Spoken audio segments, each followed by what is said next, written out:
Hi everybody, and it is episode 3 in the series of me cleaning my house.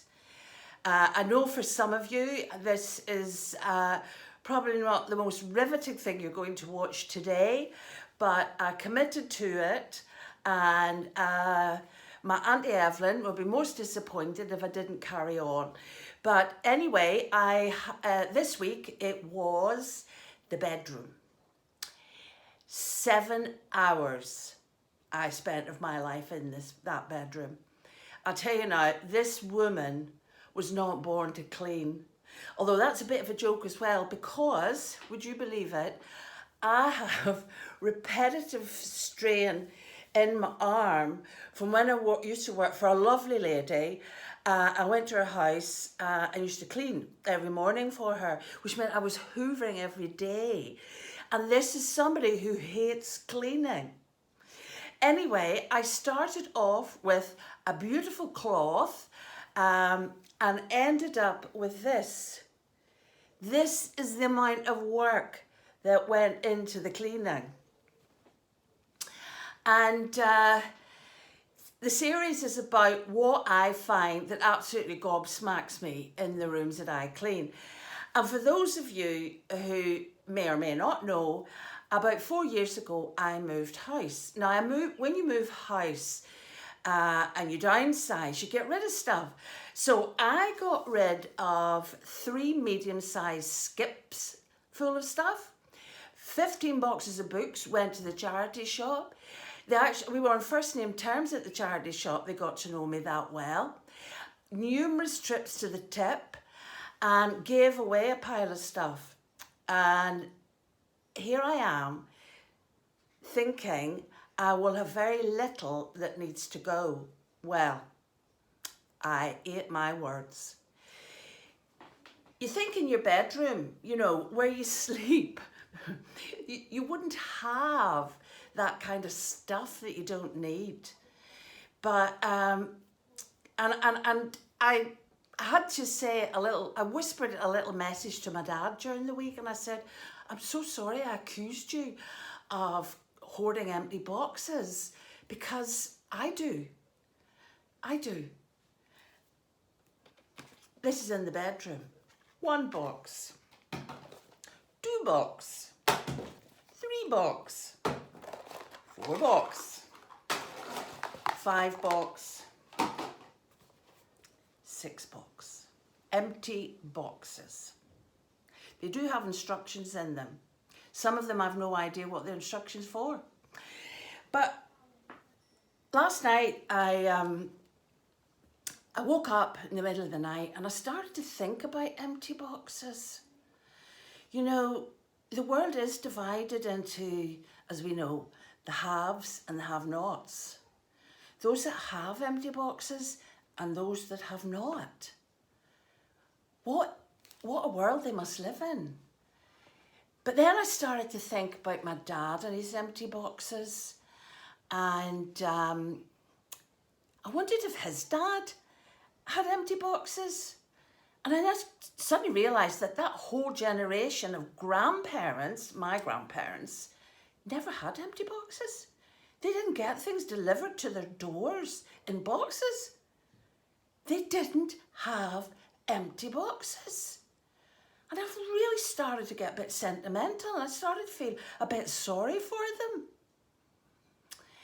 And then I started to think about all those boxes that were ready to get on the production line to come to our homes and fill our lives and homes with empty boxes, that never made it. They never got on the production line because of a pandemic. And then I started to think about all the people who made the empty boxes, sitting at home, unable to make empty boxes. It was quite a night, really. And so I'm a wee bit more sentimental. I'm thinking I might just put these boxes in the shed just in case. And we're back to the just in case. The just in case I might need it. Now, I bet I'm not the only one who keeps the widdly tiny plastic bag that really probably will not serve much of a purpose, but it's got a zip on it. So you can zip the bag. Look at that. So you keep it just in case, and because it's got a zip. I actually looked in my plastic bag holder and discovered quite a few of those. In this world, we not only have empty boxes, but we have empty CD players. Macy Gray, no CD. Dixie Chicks, no CD. Anthony Hamilton, no CD. Paolo Nutini, no CD.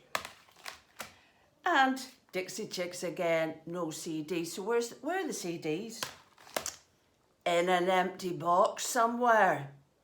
But Dove Jones, you will be glad to know that your holder does have a CD. And then there's the Christmas cards. The Christmas cards from, I have to say this Christmas, so that's not so bad. You know, but just sitting under, Morris and Joyce, thanks for your Christmas card, by the way. So, is that it? Is that the end of it? No. Oh, no, no, no. There's cables, and more cables.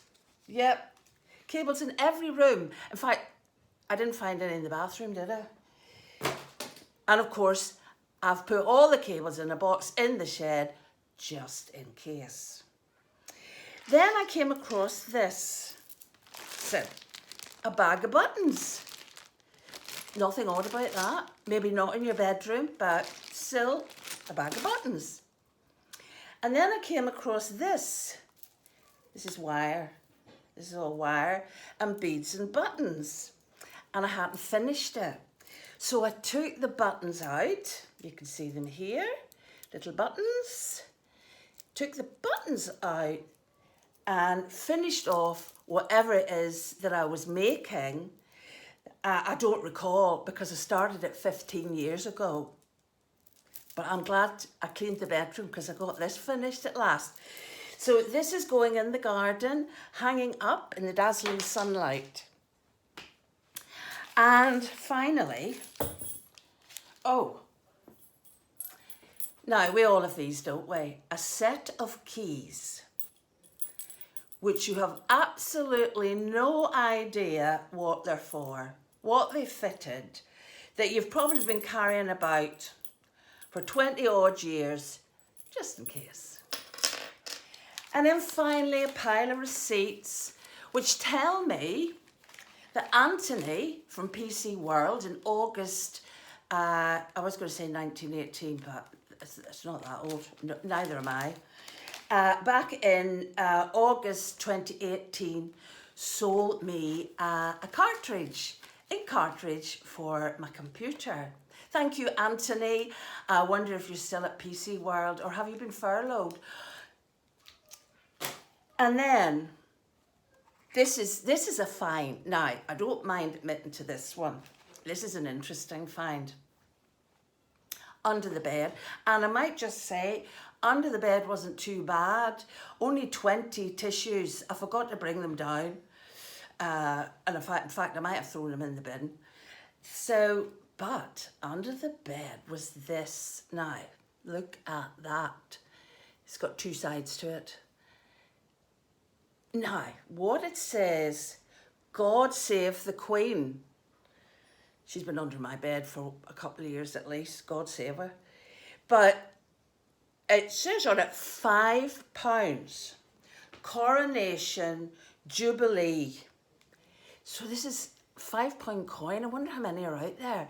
And I'm actually wondering how much that might be worth. That might be a find. Unfortunately, I think my dad gave it to Ruben, so I'm now going to put this video out and he'll probably know I've got it. So that's me for today. I certainly won't be embarking on any further cleaning until next week. I have to tackle the kitchen, and I have to say, I'm just looking at it and I really don't even know where to start. But I'm going to go outside now, and I'm going into my garden to clean my garden. That's a place I really don't mind cleaning.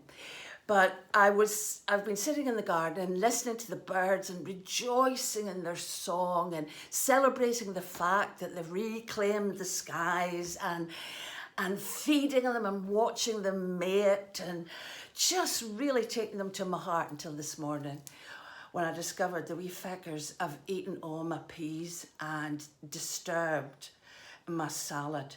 So I now have to go out and do something about that, and I just would like them to know I'm on it. So let's say enough for today, and you really don't have to watch this. Auntie Evelyn, you really don't have to watch it 3 times. You can ring me. But I love all your comments, and I've actually had a lot of fun doing this. I'll tell you now, it makes the cleaning a whole lot easier. Anyway, lots of love, and thanks for getting to the end.